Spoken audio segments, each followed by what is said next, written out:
easy go.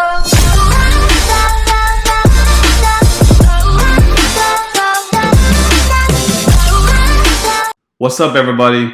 In this video, I just wanted to do a quick tutorial on how you can download music straight from YouTube and other sources.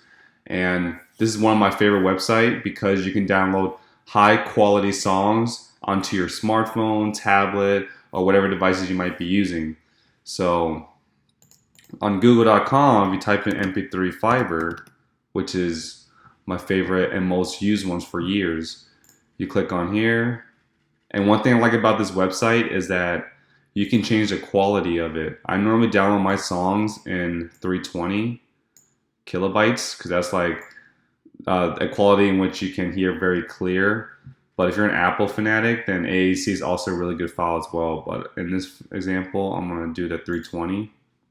So I'm going to go to one of the songs I'm going to download here on YouTube. Definitely follow Chucky Beats. He's really good.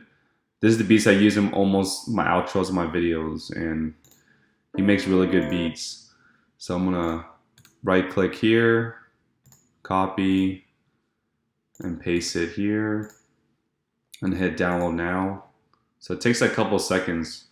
Just disregard the ads. Exit out here. So yeah, it's really fast. It only takes a couple seconds or up to a minute for it to convert. But once it's done, all you hit is download now, and it goes straight into your computer. So one way to find out if you download a good quality is to look at the megabytes. If it's like around 7 through 10 megabytes, that's how you know you download in like the highest MP3 quality. So that way when you're listening to your music, it's clear, that way it's not choppy or like laggy. I like to download my files like in extra high quality because I'm a music addict. So yeah. That's a short tutorial. Just wanted to show that to you guys. Hope you like this video. See you.